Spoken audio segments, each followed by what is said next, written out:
There will be no cowards in heaven.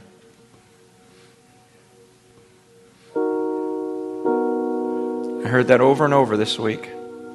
There will be no cowards in heaven. Doesn't mean we don't get scared every once in a while, but that's not the spirit he put in us.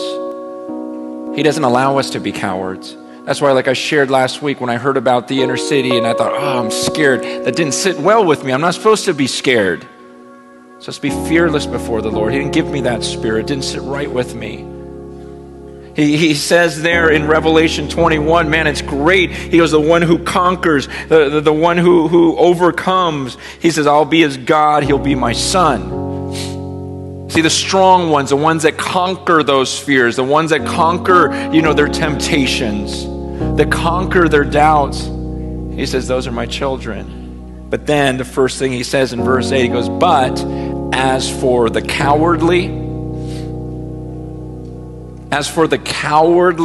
the ones who are scared, you're too scared to follow me? You're too scared to name my name? That Jesus says this. Jesus says, why are you scared of people? You're scared of people? He goes, why would you fear them? I believe it's Matthew 10. He says, all they can do is kill you. He goes, I can kill you and then send your soul to hell.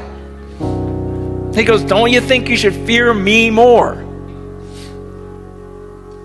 There will be no cowards in heaven. He says the cowardly, the faithless, the detestable, the murderers, the sexually immoral, the sorcerers, idolaters, and all liars, their portion will be in the lake that burns with fire and sulfur, which is the second death. Look, I was very sad about this morning until I started reading this passage. And then I thought, you know what? This is a little goodbye for a short period of time on the earth. And what this passage is talking about is something that is far sadder.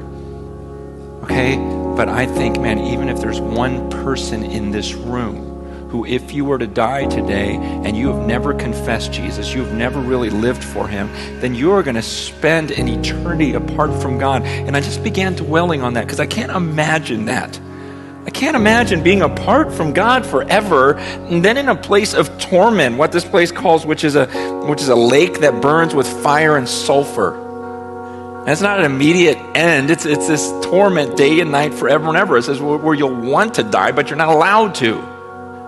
And so what am I going to be sad about? That I won't see some of you for a few years? Yes, it is sad. But the thought of any one of you, I don't want to look back on even this moment with regret and go, man, you were all about saying goodbye and everything else, and there are people in that room that we're going to say goodbye to for eternity. It didn't make sense to me. It made all the sense in the world to tell you, man, I don't want you to die that way. I can't bear the thought of it ending that way, because you held on to something that you thought was more valuable than Jesus.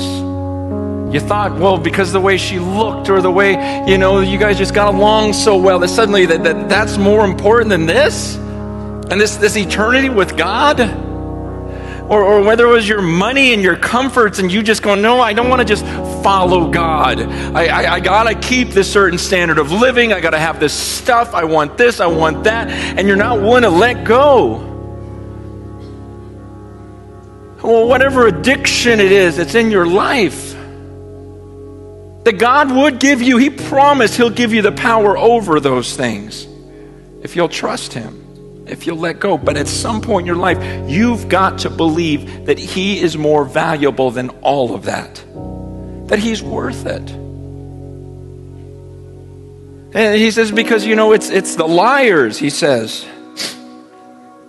The liars, they're the ones that are in this room. Some of you are in this room where you've got us all fooled. Congratulations. You seem like a Christian to us. You seem like you've surrendered your life, but when you go to bed at night that you haven't. And he says right there, here's your place is going to be in that lake of fire. There'll be no cowards in heaven. And that's why I refuse to be one.